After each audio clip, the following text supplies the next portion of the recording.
Hello viewers, welcome to tech car club. நான் இதில் என்ன பார்க்க போகிறோம் அப்படின்னா, ஒரு ஏபிஐ பிளாட்ஃபார்ம் எப்படி பில்ட் பண்ணுறது அப்படின்றத பார்க்க போகிறோம். நான் ஆக்சுவலாக அதுக்கு ஒரு ஆர்கிடெக்சர் டயக்ராம் ட்ரா பண்ணியிருக்கேன். நான் அதை உங்களுக்கு எக்ஸ்பிளைன் பண்ணுறேன். இந்த ஆர்கிடெக்சரை நீங்கள் ஃபாலோ பண்ணிங்க அப்படின்னா நீங்கள் ஒரு ஈஸியாக ஒரு ஏபிஐ பிளாட்ஃபார்ம் பில்ட் பண்ணிடலாம். ஃபஸ்ட்டு பார்த்தீங்க அப்படின்னா இந்த இந்த இந்த விண்டோவில் பார்த்தீங்க அப்படின்னா நம்மளோட யூசர்ஸ் யாருன்னு நம்ம ட்ரா பண்ணியிருக்கேன். ஃபஸ்ட்டு டெவலப்பர் போர்ட்டலிருந்து நம்ம ஏபிஐ அக்சஸ் பண்ணலாம், போஸ்ட்மேன்லேருந்து அக்சஸ் பண்ணலாம், users multiple users from different அப்ளிகேஷன்லேருந்து நம்மளுடைய எண்ட் பாயிண்ட் வந்து ஆக்சஸ் பண்ணலாம். இவங்க ஆக்சஸ் பண்ணும்பொழுது ஃபஸ்ட்டு நமக்கு எங்கே போகும் அப்படின்னா இந்த அஷூர் ஏடிக்கு போயிட்டு ஒரு ஜேடபிள்யூ டோக்கன் ஒன்று க்ரியேட் பண்ணணும். அந்த ஜேடபிள்யூ டோக்கன் வந்ததுக்கப்புறமா வித் அந்த ஜேடபிள்யூ டோக்கனோட தான் நம்ம வந்து என்ன பண்ணணும்னா கால் வந்து இனிஷியேட் பண்ணுவோம். இந்த கால் எங்கே வரும்னு பார்த்தீங்கன்னா ஃபஸ்ட்டு வந்துட்டு ஏபிஐ கேட்வேக்கு வந்துட்டு ஏபிஐ கேட்வேல பார்த்தீங்கன்னா இங்கே ஒரு ஏபிஐ பாலிசி இருக்கும். அந்த பாலிசி வந்து வேலிடேட் ஜேடபிள்யூடி அந்த இதை வேலிடேட் பண்ணிவிட்டு இந்த யூசர் வந்து ஆத்தென்டிகேட்டட் யூசர் அப்படின்னா அதுக்கப்புறம் தான் அந்த காலை வந்து it will be forward to the middle layer.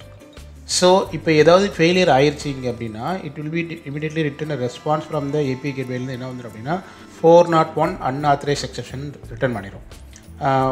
JW token validate பண்ணதுக்கப்புறம் எவ்ரிதிங் இஸ் கரெக்ட் அப்படின்னா இந்த இதுதான் வந்து ப்ராக்ஸி சர்வர் சொல்லுவோம், அப்ளிகேஷன் கேட்வே. இது என்ன பண்ணணும்னு பார்த்தீங்க அப்படின்னா இங்கேருந்து அதுக்கான பேக் அண்ட் யூஆர்எல்லுக்கு ரீடைரக்ட் பண்ணும்.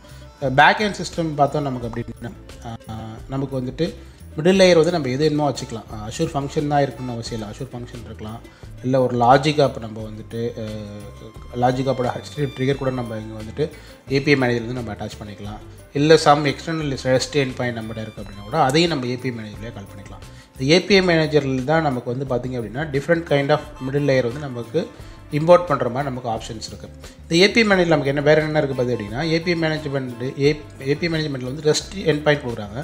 ஸோ நீங்கள் இதில் ஏதாவது அட்மின் ஆக்டிவிட்டி நீங்கள் பண்ணணும் அப்படின்னா மைக்ரோசாஃப்ட் வந்து கொடுக்குற ரெஸ்ட் எண்ட் பாயிண்ட்டை யூஸ் பண்ணி நம்ம பேக்கெண்டில் நம்ம அட்மின் ஆக்டிவிட்டி எல்லாம் பண்ணிக்கலாம். ஏதாவது நியூ எண்ட் பாயிண்ட் க்ரியேட் பண்ணணும், இல்லை வேறு ஏதாவது நம்ம பாலிசி பில்ட் பண்ணணும், இல்லை அந்த எவ்வளோ ஏபிஐ இருக்குது அந்த லிஸ்ட்டு வேணும், அந்த மாதிரி அட்மின் ரிலேட்டட் ஆக்டிவிட்டி எல்லாமே ஏபிஐ மேனேஜர் அப்படின்னு எல்லாமே ஏபிஐஎம்மில் வந்து ஒரு ரெஸ்ட் எண்ட் பாயிண்ட் கொடுக்குறாங்க. அந்த எண்ட் பாயிண்ட் யூஸ் பண்ணி அட்மின் போர்ட்டல் அந்த எண்ட் பாயிண்ட் யூஸ் பண்ணி நம்ம வந்துட்டு அந்த ஆக்டிவிட்டிலாம் பண்ணிக்கலாம்.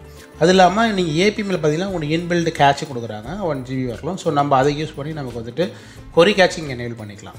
ஸோ இது ஏபிஎம் லேயர்.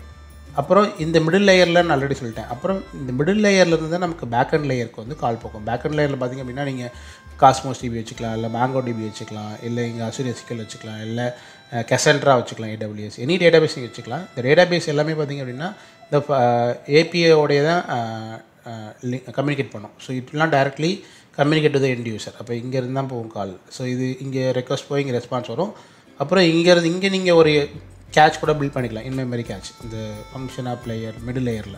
ஸோ அப்போ வந்து என்னென்னா ஒரு டைம் மட்டும் டேட்டாபேஸ் எடுத்து வந்துட்டு இங்கே மெமரியில் சில டேட்டா இருக்கும், அப்புறம் இந்த மெமரியிலேருந்து இங்கே கொரி பேஸ்டு இங்கே ஒரு கேட்சிங் இருக்கும். ஸோ இந்த ரெண்டு கேட்சிங் நீங்கள் யூஸ் பண்ணும்போது உங்களுக்கு பார்த்திங்கன்னா அப்ளிகேஷன் வந்து நல்லா ரொம்ப ஃபாஸ்ட்டாக இருக்கும், ரொம்ப சிம்பிளாக இருக்கும்.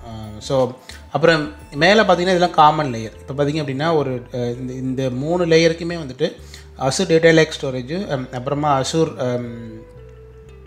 Flap storage, Redis, centralised cache management, இது அப்புறம் அஷூர் கீ வாலெட், இது எல்லாம் பார்த்திங்கன்னா இந்த 4 காமன் பார்த்திங்கன்னா இதுக்கு இந்த ஹோல் லேயருக்கும் காமனானது. அப்புறம் நாங்கள் ஏஜின் போட்டுக்கிறோன்னா இது வந்து ரிசோர்ஸ் குரூப், இது வந்து அஷூர் ரிசோர்ஸ் குரூப் தான் வந்து நம்ம ஏஜின் போட்டுக்கிறோம். ஸோ இது எல்லாமே ஒரு ரிசோர்ஸ் குரூப்பில் வச்சுக்கலாம். பட் இந்த AWS கெசன்ட்ரா அந்த ரெஸ்ட்லாம் வந்துட்டு AWS இதில் இருக்குன்னு அவசியம் இல்லை, அஷூரில் இருக்குன்னா இது வந்து AWS கூட இருக்கலாம், நம்ம டிஃப்ரெண்ட் க்ளவுட் என்விரான்மெண்ட்டில் கூட இருக்கலாம். அப்புறம் கீழே பார்த்திங்க அப்படின்னா இந்த ஹோல் லேயருக்கான லாகிங்கும் நம்ம இங்கே பண்ணிக்கலாம். அஷூர் லாக் அனலிட்டிக்ஸ் ப்ளஸ் நம்ம வந்து அஷூர் மானிட்டரில் வந்து நம்ம அதை வாட்ச் பண்ணிக்கலாம். அப்புறமா ஆப் இன்சைட்ஸ் இது ரெண்டுலேயுமே நம்ம வந்து லாகிங்க்கு யூஸ் பண்ணிக்கலாம். ஸோ இதுதான் ஓவராலாக ஒரு ஏபிஐ பிளாட்ஃபார்ம் பில்ட் பண்ணுறதுக்கான டயக்ராம். ஸோ நீங்கள் இதை யூஸ் பண்ணி ஒரு பிளாட்ஃபார்ம் வந்து நம்ம ஈஸியாக பில்ட் பண்ணிக்கலாம். நான் ஒவ்வொரு இது காம்போனன்ட் பற்றி தனியாக வீடியோ போட்டிருக்கேன், நீங்கள் அதை வாட்ச் பண்ணுங்கள். அதை பார்த்தீங்கன்னா உங்களுக்கு இது எல்லாமே புரியணும்னு சொல்லிட்டு. தேங்க்யூ.